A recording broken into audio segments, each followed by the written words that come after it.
Olá, hoje eu vou falar sobre as cohorts, análise de causa-raiz e de safra. Bom, na última aula a gente falou bastante sobre gestão de outputs e hoje eu vou mostrar aqui para vocês uma forma de como que a gente pode buscar a causa-raiz de alguns problemas, indo mais a fundo, seja na força de trabalho ou nos resultados especificamente falando. Bom, então o que são análises cohorts, tá? Cohorts é uma análise de safra, né? Então, ela é diferente um pouco da visão que a gente está olhando ali na semana, porque quando a gente faz análise do output, a gente está vendo exatamente qual foi o resultado que a gente entregou naquele período específico.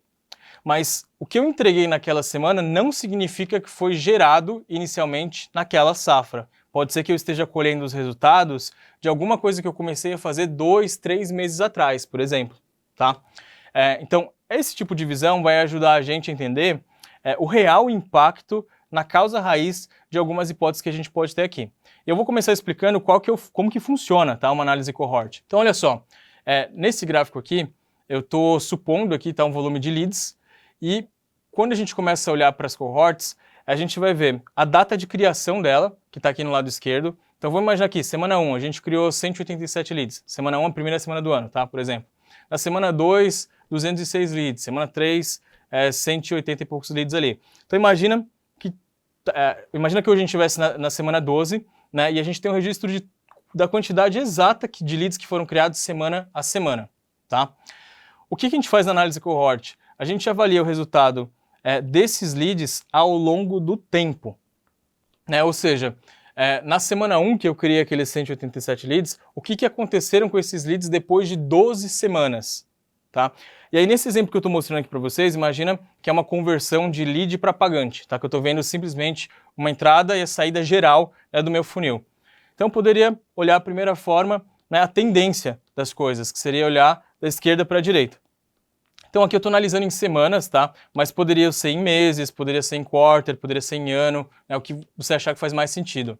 Mas, então eu começaria olhando o seguinte, olha só, dos leads que eu gerei na semana 1, daqueles 187, numa visão acumulada, tá, pessoal? A gente poderia ver o seguinte, olha, na primeira semana que esses leads foram criados, a gente converteu 1,20% deles. Na segunda semana, né, eu converti mais 1,20% e aí o acumulado foi para 2,40%.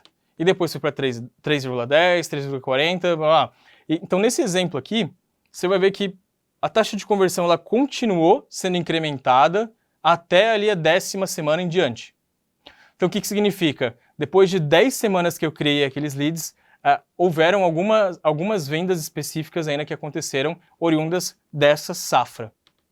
Na gestão de outputs, ele vai aparecer como resultado, né, da 11ª ou da 10ª semana, né, sendo que a criação desses leads elas vieram 10 semanas atrás. Então, essa é uma das diferenças de quando a gente faz análise de safra do que quando a gente faz análise dos outputs, ok? Então eu já sei como que essa conversão ela se comportou ao longo do tempo. Essa é uma forma de analisar, tá? Da esquerda para a direita, analisando os movimentos e as tendências, né, que estão envolvidas aqui nessa taxa de conversão. A outra forma é olhar de cima para baixo. Então o que eu posso comparar? Eu posso comparar períodos iguais.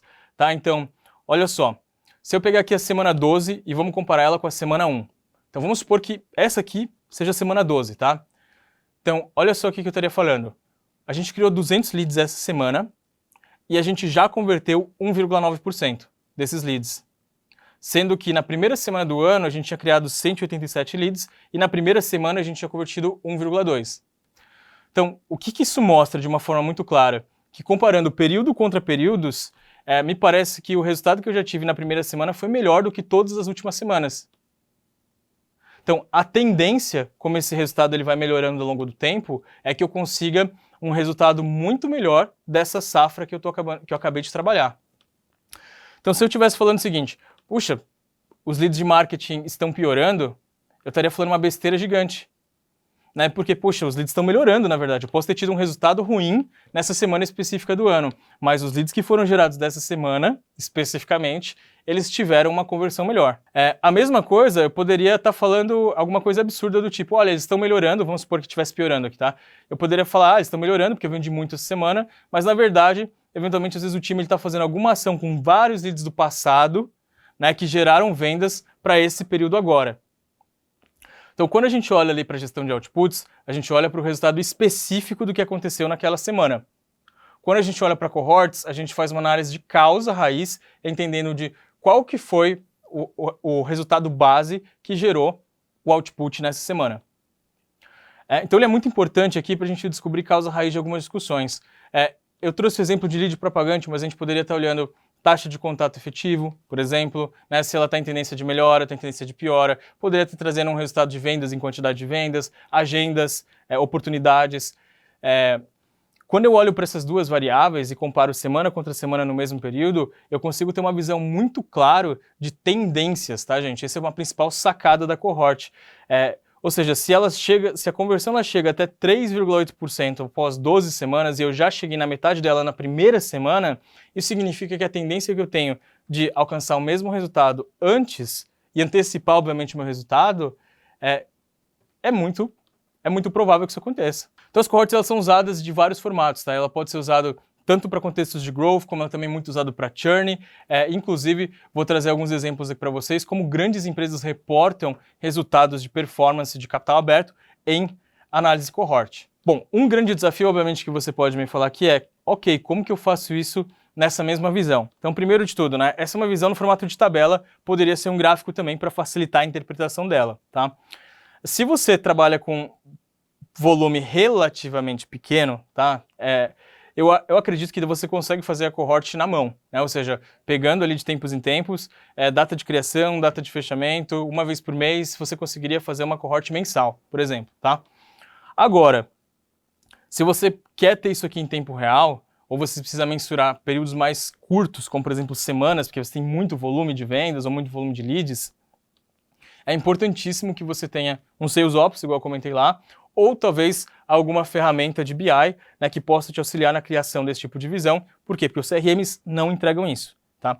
Você já sabe que o CRM está sempre mostrando a figura do momento atual e ele não guarda o registro de todo o histórico no formato de gráfico. A informação ela está lá no seu CRM, mas você não consegue traduzir isso em visões gerenciais. Então, por isso que você ter uma plataforma de BI aqui pode ser um grande aliado na ajuda de tomada de decisões. Imagina que você pode usar essa mesma base aqui de análise para o que você quiser, inclusive indicadores de trabalho. Será que existe uma tendência hoje na melhoria de quantidade de horas faladas? Será que existe uma tendência hoje de melhoria, né, no seu contact rate? Então, isso aqui ajuda a gente a ter certeza absoluta se as coisas estão melhorando ou estão piorando. Bom, espero que você tenha tido excelentes insights aqui analisando e comparando, né, a diferença entre os outputs, né, que a gente pode fazer análise, e as cohorts aqui, que são as safras específicas, que vão dizer para a gente a causa raiz, né, exatamente de uma melhora, de uma piora e de uma tendência específica. E aguardo vocês no nosso próximo encontro, onde a gente vai colocar o último desafio do nosso programa.